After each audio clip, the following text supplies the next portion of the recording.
All right, today I'm in Matthew 16, hanging out there. I've been reading there, talking to my kids about different things. One of my kids came to me with a question about the Transfiguration, and then there's this verse. Why don't we just we'll do a few things in Matthew 16. There's a couple things that are going on here. I'm gonna share my screen. I'm gonna pull up my my iPad. Every time I go to do this now, they make so many updates. Yep, there we go. Plugin is required. Now they're downloading the plugin. Every time I go to share something on my screen now, I have to update something else. Okay, here we go. Okay, can I get a thumbs up? Can you see that, Larry? All right, good. So we got several interesting verses here. We have Jesus coming to Philippi, and we have this whole thing. I've talked about that before. I don't need to go into a lot of detail there. Although I should some other time show some pictures and talk about exactly where they were standing when they talked about this. But what happens here is you get to Matthew chapter 16, and you get to verse 13. Jesus has this question. And when Jesus came to the region of Caesarea Philippi, he asked his disciples, "Who do people say the Son of Man is?" Now, a few weeks ago, we talked about the Son of Man, what that means. To me, that's one of the most fascinating things, but we talked about it already, so I'm not going to go into detail today, but basically it's rooted in the book of Daniel. This mythical figure of this human being that would take on the kings of the world and replace them all, and this human being who would receive all the power to rule over the world. And Jesus asks the disciples this question: "Who do people say that I am?" And they replied, "Some say John the Baptist, others say Elijah, and still others Jeremiah, or one of the prophets." And then Jesus says, "But what about you?" He asks, "Who do you say that I am?" And Simon Peter answered, "You are the Messiah, the Son of the living God." So the thing about the book of Matthew is it is a chiasm. If you don't know what a chiasm is, I'm going to flip my screen over to here. And you know what? I'm actually going to add one page right behind it. A chiasm, and Aaron talked about this on Sunday, if you paid attention to Sunday's sermon, Professor Aaron.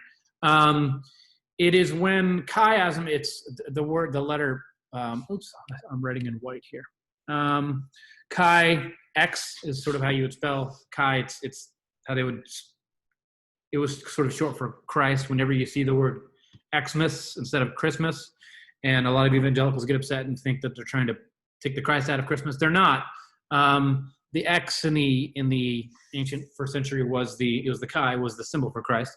So chiasm is when you have a line of texts that makes the shape, either metaphorically or literally, of the chi. And so basically that kind of looks like this. It passes right through the middle. And so sometimes you will literally see text that is written. You'll see these ancient sort of maybe 3rd or even 4th century texts of the scripture, even especially in the book of John, and segments of it will be written in this shape, sort of like an hourglass shape. And what they're doing there is they're pointing out the chiasms in the text. And the whole point of a chiasm is right in the center where you will find this thing. That is supposed to be the point of the text. Now, the book of Matthew is a chiasm, but it is layered chiasms with the way it's written. Matthew is not just writing a story. He's not just writing a record of what Jesus did and said and taught. Everything that he's doing has a point and a reason. He's using literary devices in the ancient world, all kinds of them. He would have planned this out. Whoever compiled this. The way I understand the book of Matthew is that Matthew wrote, so there's this church father named Papias, and he mentions that Matthew wrote a book called The Sayings of Jesus. And what it appears is that Matthew's church, either upon his death or in his old age, took Matthew's Teachings of Christ book and added in the books of Mark and this other text that we call Q, and sort of filled in the story with Mark's text. And mostly Mark's text, and a little bit of this other text called Q. And when they plan this out, they're emphasizing a lot of things through literary devices and through these like shapes and stuff, right? So the book of Matthew itself has these interesting devices. If you can look at chapters 5 through 7 and chapters 23 through 24, they match. If you look at chapter 10, And you look at chapter 18, they match. But they don't, it's not that they match, it's that they're inverse parallels. It's sort of like they're the same thing, but it's opposites. So you're going to say the same thing, but you're going to say it in an opposite way. And it centers on chapter 13, which is stories about the kingdom. So this is how the book of Matthew is constructed. So this is one of the things the early readers would pick up on. We're not good at noticing literary devices. We don't really use them anymore today. We might break into poetry. We might start off at the beginning of a text and say, once upon a time, or in a land far, far away, or in a galaxy, long time ago in a galaxy far, far away, right? Like it's sort of setting the genre and the tone for what you're doing, what you're mimicking, what you're copying. If you start off and say it was the best of time, it was the worst of times. You're kind of hinting off that like this is a literary device, that something different is going to happen. It's sort of telling you how to read this text. This is what Matthew's, sort of the book of Matthew is doing. It's using all kinds of literary devices to sort of paint a picture. And right at the center is stories of the kingdom. Also, the first half of Matthew here, if you break it apart, this half of Matthew is about the life of Jesus. And then this half of Matthew is sort of what you have is the things that Jesus did. You have the life of the disciples. They are copying. So instantly you have the disciples being sent out and doing the similar things. Now, this brings me back to the text here, because if you actually, there's even a third literary device happening in the book of Matthew that is fascinating. This passage right here, where it says, Simon Peter answered and said, "You are the Messiah, the Son of the living God," is literally the dead center of the book of Matthew. The entire book of Matthew, it works its way up and peaks right here. So this is the chiasm. And the point of the book of Matthew is found at the very center of the book, which is this phrase right here: "You are the Son, you are the Messiah, the Son of the living God." So what the writers and the compilers, what I just like to say, what Matthew is doing here, is he wants you to see that the point of this book is not to explain Jesus as a guru. It's not to tell the story of the Jewish people. It's not to tell the story of the planting of the church. It's not to tell the story of anything else other than this is a huge writing that is meant to tell you at the center of the whole thing is that you are the Messiah, the Son of the living God. It's that Jesus is the Messiah that they've been waiting for. And this has to do with his audience, and this is what they've been waiting for. Now, right after this, he says this, and then there's some conversation that goes back and forth. And Jesus predicts his death. From this moment that this line is said, that you are the Son of the living God, you are the Messiah, the Son of the living God. From that moment, things stop moving up, like Jesus stops gaining praise and momentum, and things start heading downwards, okay? So another form, it's like a sideways chiasm, right? Like it's going all over the place with Matthew. It's all driving in on one little place here. And then Jesus starts predicting his death. Jesus starts passing off at the top here his work to his disciples, and then he predicts his death. And then he is tempted by Peter to act like an earthly king. So if he is the Messiah, the first thing that they do, it says that they are going to head to Jerusalem. Okay, that is the first thing that happens. He says from this moment on, it says they set off to head towards Jerusalem. And on their way there, they're going to stop by this mountain. Now, of course, they're going to head to Jerusalem. Any Jewish reader of the text, if somebody is declared to be the Messiah, where are they going to go? Well, they're going to go sit on the throne because they're the king. There's a Davidic king. So they're going to go straight to Jerusalem, and they're going to sit on that throne. And so Jesus is going to do something different. Instead of heading to the Mount of Jerusalem, the Temple Mount, he's going to take them to another mount. And right before he does this, he's going to say this right here in verse 28. "Truly I tell you, some who are standing here will not taste death before they see the Son of Man coming in his kingdom." Now, this is kind of a verse that has troubled a lot of people over the centuries, because we have certain views of when we read this passage, we have certain views that like, oh, he's obviously talking about flying away to heaven. Certain people aren't going to die. That the rapture is going to happen and God's going to come back and all this stuff like that. That is not how the early believers would have read this. To come into glory, the idea of coming into glory meant to take your place. That's what it meant. So he says, some of you here are going to see me take my place and come in glory. And then when does this happen? It happens in the very next text. Right away, It starts chapter 17, and it says this. It says, after 6 days, Jesus took with him Peter, James, and John. Those are the some who were standing here. That's, if we go back, some who are standing here will not taste death before they see the Son of Man come in his kingdom. So these three are chosen. It's only some of them, not all of them. And they go with him, Peter, James, and John, John, the brother of James. And he led them up a high mountain by themselves. And here he was transfigured before them. So this is the part where he is going to create sort of another literary device. He's going to, the compiler of the book of Matthew, the writer of the book of Matthew, is now going to do something really fascinating, because they are going to go to Jerusalem. But on the way to Jerusalem, he's going to make one stop. And he swings by this mountain, takes them up to the very high mountain by themselves. And he was transfigured before them. And his face shone like the sun, and his clothes became white as the light. And just then, there appeared before them Moses and Elijah talking with Jesus. And Peter said to Jesus, Lord, it is good for us to be here. If you wish, I will put up 3 shelters, one for you, one for Moses, one for Elijah. And while he was still speaking, a bright cloud covered them, and a voice from the cloud said, this is my son, whom I love. With him I am well pleased. Listen to him. And when the disciples heard this, they fell face down, terrified. But when Jesus came and touched them, Get up, don't be afraid. When they looked up, they saw no one except Jesus. As they were coming down the mountain, so they're coming back down now. This thing happens, and they come back down. Jesus instructed them, don't tell anyone what you've seen until the Son of Man has been raised from the dead. Okay, now I'm going to stop sharing my screen here, and then let's get into these ideas. So our passage starts with the very center of the book of Matthew. Then there is this text where it says, some of you are going to see me come into glory. And in the very next passage, this thing happens where it appears as though Christ is coming into his glory. It appears as though Christ is ascending the throne. Now, for ancient people, if you're going to describe a king ascending to his throne, there's going to be a change of clothes, there's going to be a pronouncement, and there's going to be royalty standing there with them. And all of this stuff is going to sort of work together to sort of tell the tale and sort of, nail it down to like, this is him ascending to his throne.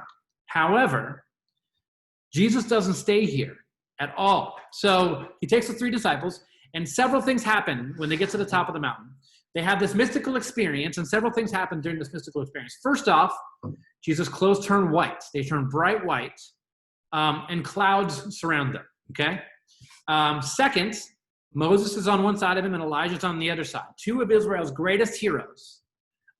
They meet him there, and they flank him on either side, and he stands there with them, and he's like sort of robed in glory, and it's bright, and it's just beautiful and ominous and amazing. And there's this voice from God letting everyone know, this pronouncement, letting everyone know that he is his, and he is wonderful, and that he is the one chosen by God, okay? And then Peter responds and says, Lord, it is good for us to be here. If you wish, I will build up 3 shelters, one for you, one for Moses, one for Elijah. And Peter, here's the point of this. Peter wants to stay here, okay? So Matthew is building this dichotomy between how we view earthly kings and how we view the kingdom of God, how we are to view the kingdom of God. This is for Matthew's audience. This is for Matthew's church to understand. Earthly kings like pomp and circumstance. This is what they like. Peter wants to stay here. This is how he thinks Jesus should rule. This is how his rule should look. It looks exactly like what we would expect, sort of like the glory of God to look like. It's exactly what we think of when we think of where God's people belong and where we want to stay and where we want to be. It's precisely why so many Christians pursue mystical experiences and signs and wonders, because it's beautiful and it's amazing. And this is what Christians seek. This is what God's people seek. We're chasing after these mountaintop experiences with voices of thunder and powerful people. We want to be next to powerful people in the world. And we want the proclamation that we're great. This is why we like ecstatic worship. This is why we desire to see miracles. And that's what they're seeing. And this is why we strain to get close to people with power and influence, because when we think of the highest forms of accomplishment and holiness and goodness in the world, this is what we think of. When we think of like, if God's will is being done, it looks like the Transfiguration. It looks like it's amazing and there's lights and fog and everything, okay? on the mountain with spiritual heroes and the voice of God affirming us. Fame, glory, all of that. And so sometimes when we read this passage, we think Matthew is saying that this is how we know that Jesus is divine. But in fact, Matthew is saying the opposite. This is not where we see the divinity of Christ, okay? It has often been quoted that Jesus is depicted as shining because he's showing them his divinity here. But this can't be true because in Luke's account, Moses and Elijah are also shining, okay? And they aren't divine. Moses is not divine. Elijah is not divine. But these writers believed in the divinity of Jesus. So the shining has nothing to do with the divinity of Jesus. That's not what they're saying. In fact, for a lot of early Christians, Jesus' divinity, and for the writer of Matthew, Jesus' divinity is not intended to be seen here on this mountain. It is to be seen entirely somewhere else. So the early Christians read this passage as an inverse parallel to the crucifixion. Okay, and I've talked about this before. Maybe you've heard this. What we have here, described here on the Mount of Transfiguration, is parallel to everything that you see on the Mount of Calvary. However, it is inverse. It is upside down. It is backwards. It is the upside down. They go on top of each other. They are meant to, like, you tell one, you tell the other, and you see that one is opposite, and then you lay them on top of each other, and you are meant, in the ancient Jewish mindset, reading this text, to get the message of how the divinity and the glory of Christ is seen. And it is not seen in the powerful places. They would say, the early Christians would say, the reason that Jesus takes them to the Mount of Transfiguration first is so that he can then teach them that this is not their destination. They want to live there. There are times in our life when things are really great and life kind of peaks, and this is where we want to live. This is where we want to stay. It's the victory, and we want to stay in the victory, and we want to hold on to that. And we want the rest of the Christian life to be this victory. And the victory is something to be celebrated. It's beautiful. It's wonderful, and we glorify God for the victory. But the fact is, this is not where the Christian is intended to dwell. The Christian is intended to dwell at the bottom, not the top.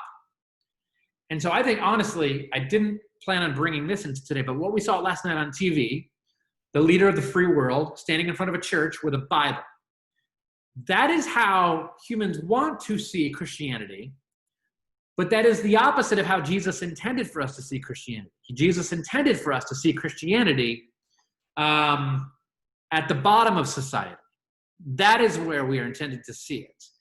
Healing the people who are, and helping the people and bringing life and restoration to the people who are at the bottom, okay? So, Jesus will now take them from this Mount of Crucifixion, from this Mount of Transfiguration to the Mountain of Crucifixion. You see that in Matthew 27. I'll just read that. I'm gonna fast forward here to Matthew 27. Give me a second here. I'm going to go to verse 33. I think this is the right place to read from. They came to a place called Golgotha, which means the place of the skull, where they offered Jesus wine to drink mixed with gall. But after tasting it, he refused to drink it. And when they crucified him, they divided up his clothes by casting lots. And sitting down, they kept watch over him. And above his head, they placed the written charge against him. This is Jesus, the King of the Jews. 2 rebels were crucified with him, one on his right and one on his left. Those who passed by hurled insults at him, shaking their heads and saying, you who are going to destroy the temple and build it in 3 days, save yourself. Come down from the cross if you are the Son of God. In the same way, the chief priests and the teachers of the law and elders mocked him. So if you look at all the pieces individually, they're all there. Right down to, like, Peter wants to build a structure there to dwell in. And they remind us that Jesus talked about tearing down the holy structure. Okay, so let's look at them all. On the mountain of Transfiguration, Jesus is revealed in glory, in beauty, and on the hillside outside Jerusalem, on Golgotha, the Mount of Crucifixion, he's revealed in absolute shame. So he's clothed in shining white on one, fully clothed, shining white, and on the other, he's presented as stripped naked, in shame, and soldiers are gambling for his clothes, okay? In one of them, he's flanked by Moses and Elijah, Jewish royalty. That's the Transfiguration Mountain. And on the Crucifixion Mountain,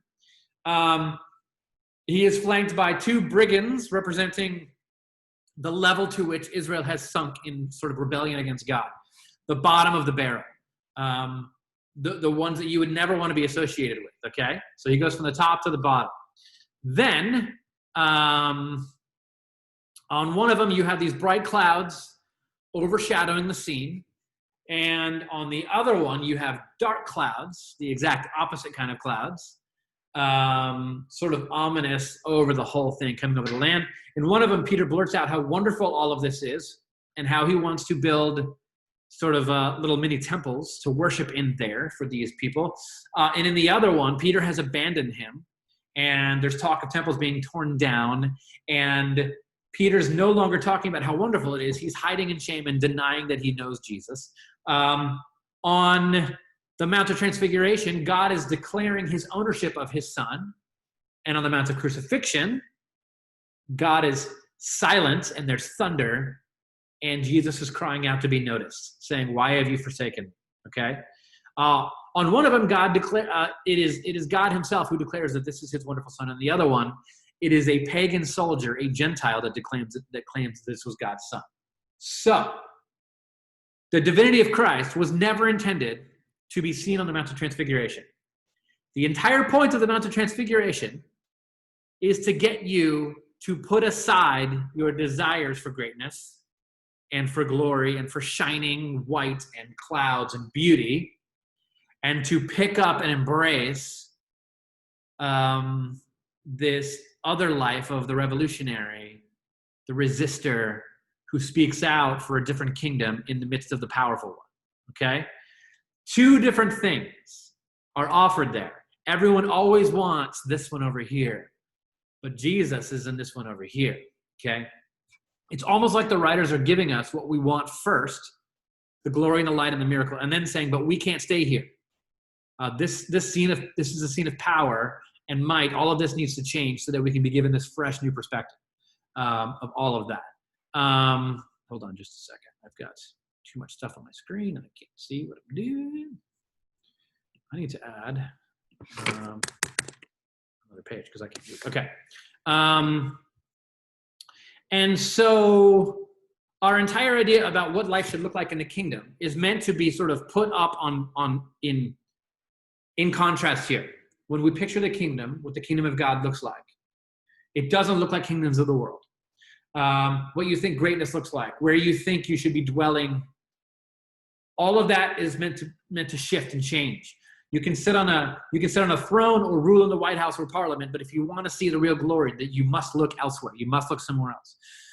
The mountaintop explains the hilltop, and the hilltop explains the mountaintop, and vice versa. They are inverse parallels of each other, meant to go together and say you can't have both. You can have one or the other, but if you have one of them, you're not going to find the power of Jesus there. You're not going to find salvation there. So we really only understand either of them when we see them side by side with the other, and we learn to see the glory of the cross. We learn to see glory in the cross, and we learn to see sort of the cross in the glory is sort of like, if I may make my own inverse parallel of the whole thing. And so we see weakness in earthly power, and we see power in earthly weakness, and the cross will always be more capable sort of than the sword at bringing peace and defending the weak and displaying great strength. This is what we're meant to see. And so the question that we must always ask ourselves when we read the Gospels is, what is the message here for the early church? And I think if we were to ask that question about the Mount of Transfiguration, I think the message for the early church is that the divinity of Jesus is not seen in the moments of power and greatness. It is seen when God joins those suffering in the depths of darkness. That is where we see the power of God. That is where we see the divinity of Jesus. That is where we see his rule and his king and his kingdom. And if we are to go back to Matthew and we look at the entire thing as a chiasm, if Jesus is the Messiah, then what Jesus did is what we will be doing. and so it passes the baton to us. So the whole book is amazing. The whole book of Matthew, as a work of literary art, is really brilliant in what they're doing. And Matthew's the only one that's really sort of doing these things. He's always offering these inverse parallels. Whenever he talks about the betrayal of Judas, he parallels it right next to Peter. Judas is willing to sort of kill Jesus, and Peter's willing to kill for Jesus, and both of them are wrong. So, like, the way that we are given to view all these characters, it's almost like every character has an inverse parallel that we are to look at. So, what are your thoughts there? What do you see? What do you think that, do you see anything that I haven't noticed? Any other inverse parallels that you can name in the book of Matthew? What do you guys got?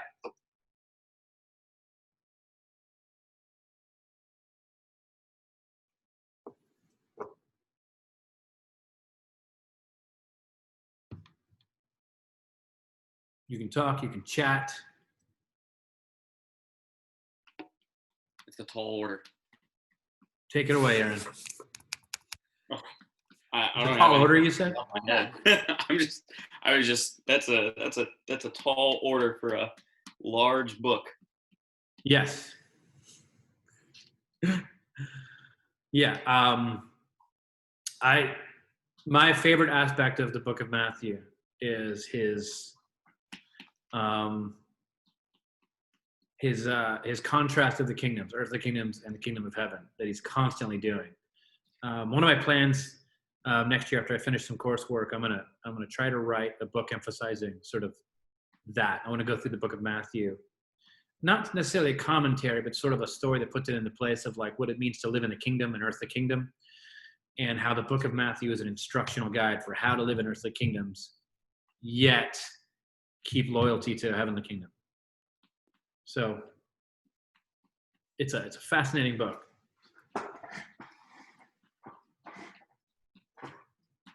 Any other thoughts you guys have? Like, we can go other directions. We can go off on tangents. Any questions about it? I finished early today. I did that quick.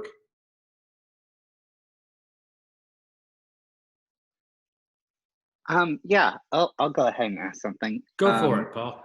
So, about these chiasms and inversions in Matthew.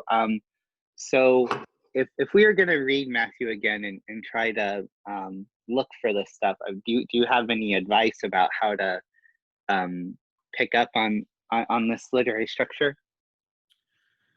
I would say, so I'm of the conviction that the Bible should be read in community, which doesn't just mean real life physical person sitting there reading with you. It also means reading with Bible scholars. So I would recommend good commentaries that are going to point some of this stuff out, that are going to sort of show you, because a lot of the commentaries are going to be reading in the Greek, where it's easy to see these things. And you know, once you translate something to English, like especially books like translations like The Message, you're going to lose all of it. You're not going to see the chiasms, and that's okay. You can still read the book and see other things as well. That's the beauty of the text, is that there's so many different ways you can read it. But I always recommend reading stuff with a commentary. Different ones specialize in pointing out different things. There are social science commentaries that point out sort of social politics of the day. There are some that point out the story of God's people, like N.T. Wright is really good at that stuff. His Matthew for Everyone series is great. There's some that are going to point out, like James D.G. Dunn. So my professor was Scott McKnight, and his professor was James D.G. Dunn.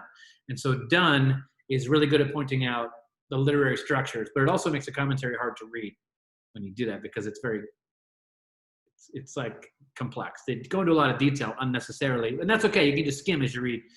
But if you want to try it on your own, you also, you may not be able to point out, I guess maybe you could. What I like to do in the book of Matthew is, one of the easy things to do is just look for the opposites. Look for the ways where he puts two characters side by side.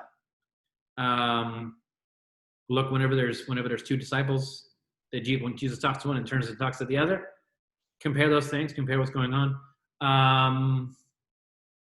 compare.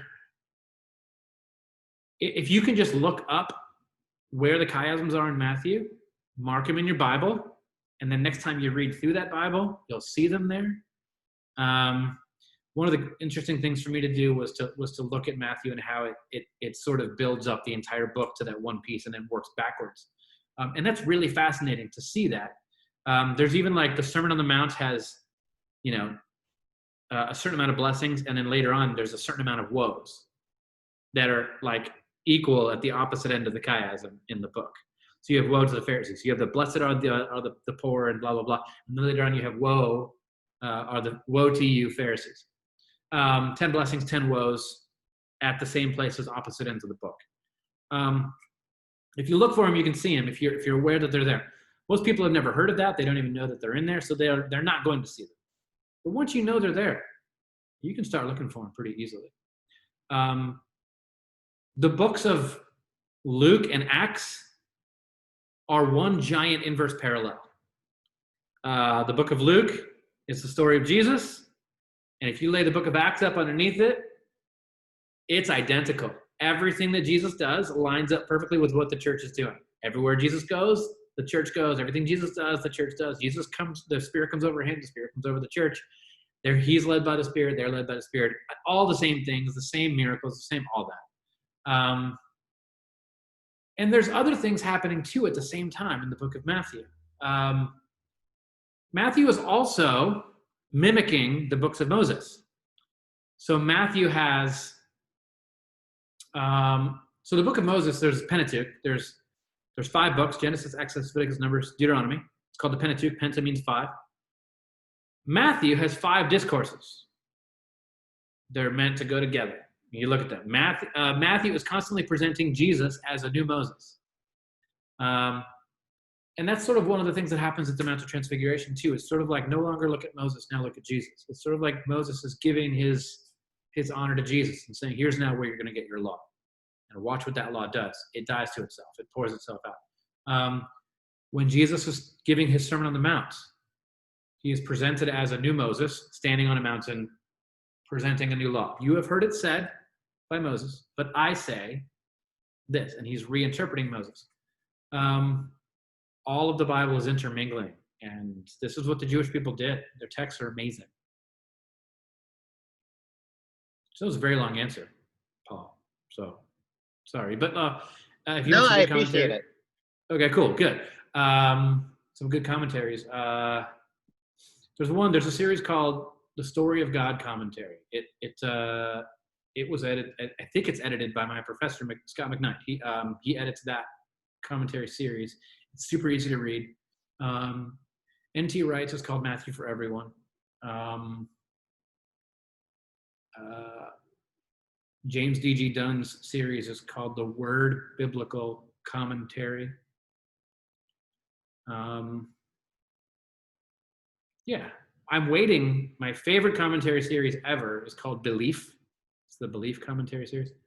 They haven't written Matthew yet. They're working on it right now. But I'm using the Acts one. It's all written by minorities and women, and sort of emphasizing unheard voices. And so you get different perspectives that you have never heard before. It's amazing. So the Romans one is great. Sarah Lancaster writes that one.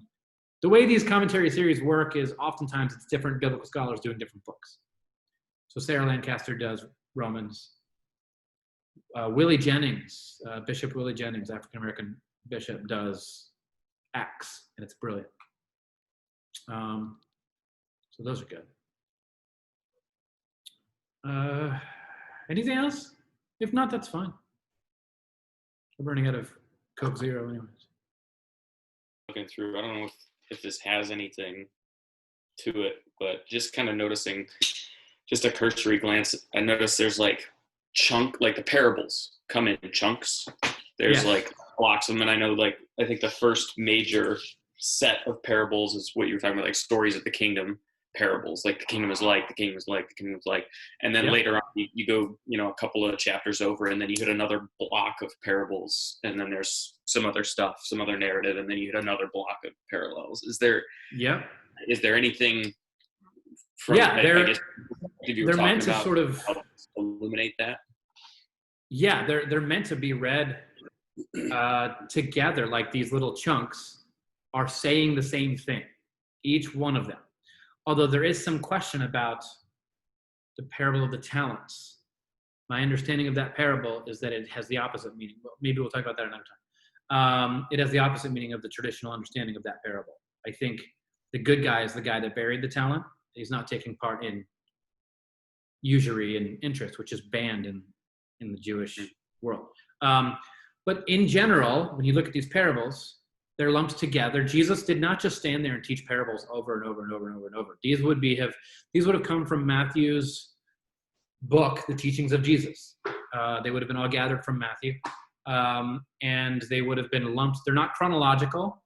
These are the parables that he taught over his 3 years of teaching. And also, that's how I understand the Sermon on the Mount, Matthew 5-7, is likely a collection of the pinnacle of all Jesus' teachings. Is kept right there, Matthew 5-7. Yeah. And I think that's what Matthew is saying right at the beginning when it talks about how they sat around him. The way it describes it is they sat around him and he began to teach. And then it does Matthew 5-7, the Sermon on the Mount. That sermon for Matthew is the pinnacle of all the most important things that Jesus taught, all put together. And so, yeah, those parables as well, starting in chapter 13, all come in groups, and they're meant to interpret each other in segments. These ones all mean the same thing. These ones all mean the same thing. And these ones all mean the same thing. There is some debate on that, how far we're supposed to take that. But in general, they come in blocks of themes. So, yeah. I think the only gospel that is attempting to be somewhat chronological is probably Mark. I don't think the rest of them really care about chronology. One of them even has I think it's Matthew, 2 feedings of the 5,000. He does it twice, I think in the book of Matthew, which is that's a whole nother thing. Jesus is being presented as a shepherd. The way he divides up all the people into groups of 100 and tells them to sit on the grass. It's mimicking a passage from the Psalms where Jesus is the king of Israel is going to be depicted as the good shepherd, and shepherds individually watched over groups of 100 sheep, and which is why Jesus tells parables of 100 sheep and one goes missing. So they're all set in groups of 100 in the grass because that's what sheep ate, and then Jesus, the good shepherd, feeds them. It's a depiction of the king, because the kings of Israel were always depicted as shepherds because of David. So yeah, there's like just stacks on stacks of things that Matthew is doing. You're meant to read it over and over and over as an ancient Jewish person. And every time it would be read out loud and sung and performed, you would hear something new and something different. Another argument of why Jesus should be followed. So, yeah, that's that. A non-theological question. What you got? What was the app that you're using for? Oh, that was Logos. What's that? Oh, the drawing one or the Bible one? The Bible one. That's Logos. Logos. Yeah, I think it's a free download. You can like highlight. Can you like make notes? Yeah, you can highlight, make notes. You can. Yeah, the free version. I only have the free version, and you can do all of that stuff. Yeah, I have the. I find it really frustrating. $500 version. But what now? Go ahead. I'll have to check that out. I'd find it. I've got these great ways to like take notes and different things and highlight stuff, and then you go to like regular Bible app, and it's like this. You highlight by accident most of the time. Yeah. You can make notes, but then you have to type them in. And yeah, I started using Logos. Oh man, a decade ago, when it was just on the desktop, and it still has all my original notes from back then, and they all transfer to all the as I upgrade and everything. All my notes come with me, so I have all my study stuff. So it's good, and all my commentaries are in there, and you can click on one to pull up all the commentaries you purchased. It's great. So cool. All right. Well, I guess that wraps up another exhilarating episode of Bible for Lunch. I hope your lunch was yum. Hope you're filled. Good to see you all. Next Thursday, we'll do church history for lunch. I don't remember who I'm talking about yet. We'll see. But until then, stay safe out there. And remember, the glory is not on the mountaintop. It's at the bottom. Join those there. Take it easy. Grace and peace. See ya. Later.